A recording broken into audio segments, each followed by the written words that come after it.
Agora esse episódio vai bater 5 milhões. Não, porque olha só. Ritter e Rodrigo Não, Silva. se não bateu, compra view. Não, porque olha só. Você entende que você é um cara polêmico. Tem gente que te ama, tem gente que te odeia. Você concorda com isso? Sim. Concordo, beleza. Eu também. Tem gente que me ama, tem gente que me odeia. Eu acho que todo mundo que cresce, de alguma forma, tem isso, né? Alguns mais, outros menos. Mas o que eu queria falar aqui, Rodrigo? Eu tava numa reflexão aqui. O Ritter tava falando sobre, putz, mas calma, tô começando e tal. Por mais que ele tenha muito resultado na área dele. E eu vejo que, com o tempo, a gente acaba colocando todas as pessoas em caixinhas.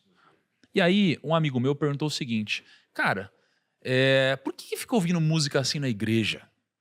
Tipo, música de quem fere os princípios da igreja, por exemplo, né?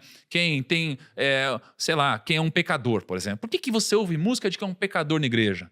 E aí, rolam muitas brigas para que as pessoas elas não coloquem música de quem é pecador na igreja. Fala, que absurdo isso e tal. Aí tu fala assim, sabe aqueles salmos escritos por Davi? Você cantaria esses salmos na igreja? Aí, claro, é de Davi. Cara, mas Davi, cara, traiu a esposa, né? Matou uma pessoa, fez tudo isso. Por que você ouviria o salmo de Davi? Então ele fala sobre isso porque a gente não tem esse coração de perdoar, de arrependimento, a gente condena todo mundo. Então tem gente que condena o Rui, tem gente que me condena, tem gente que condena. E essa aqui não é uma visão que faz sentido.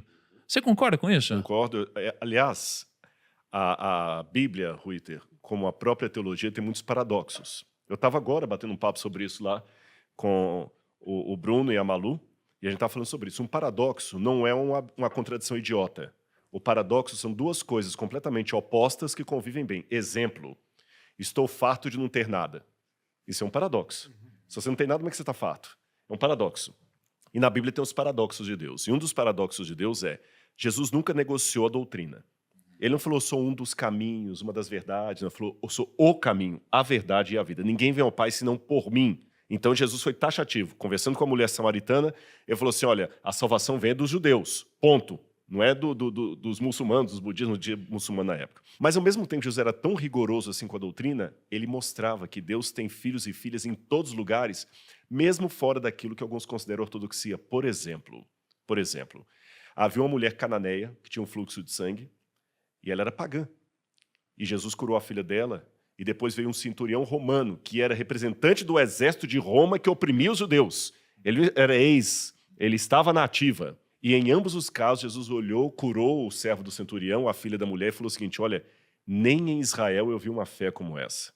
Em outras palavras, o Jesus da Bíblia pode virar na minha cara hoje e falar assim, tá bem, você está seguindo a minha doutrina aí, ensinando os podcasts aí com o Tiago, com todo mundo aí, só que, olhando para esse budista, para esse shintoísta, para esse muçulmano, para esse hindu, eu não encontrei no catolicismo nem no protestantismo uma fé como desses homens. E vai chocar o meu chauvinismo religioso, você entendeu? Eu só sei de uma coisa. Uma vez perguntaram ao Rabi, resuma-me ali os profetas, enquanto eu faço 4. Ele bateu com a bengala no cara e falou, vai embora, é muito grande, não dá para fazer isso não. Perguntaram para Jesus também, qual é o principal mandamento? Ele falou, amai a Deus sobre todas as coisas e ao próximo como a si mesmo. Cada vez que você faz uma ação social que tem na internet lá, é aquela questão, você está ajudando um pequeno. Olha uma coisa importante, a Forbes, estava falando isso agora com o Bruno, a Forbes mede muito a riqueza de uma pessoa pelo patrimônio financeiro que ela conquistou, quantas ações, quanto dinheiro investido e tudo mais. Mas a Bíblia faz uma medição diferente. A Bíblia mede, porque Salomão, financeiramente falando, não foi o homem mais rico do mundo. Sabia disso? Que o Bruno me perguntou isso. Salomão, mas não. O templo que Salomão construiu em Jerusalém é 1/20 do templo de Karnak no Egito. E o templo de Karnak não é o mais antigo. Salomão não era, financeiramente falando, o homem mais rico do mundo. Mas por que ele é considerado o homem mais rico do mundo? Pelo legado.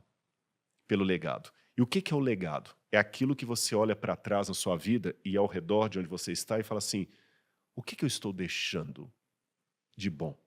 Quem convive comigo está saindo melhor ou pior? Se ela sair do mesmo jeito, você também não está contribuindo nada e isso é ruim. As pessoas que convivem com você, seja o cara que lava o seu carro, seja a sua esposa, seja o seu aluno, eles estão saindo melhores ou piores. Quando você olha para a sua biografia, o que eu causei de transformação na vida das pessoas? A Forbes não mede isso, mas isso é que faz de você um grande homem. Vamos fazer essa lista no grupo primo. Uau, muito bom. Obrigado, Rodrigão. Valeu. Muito obrigado, Rodrigão. Não, você não trouxe.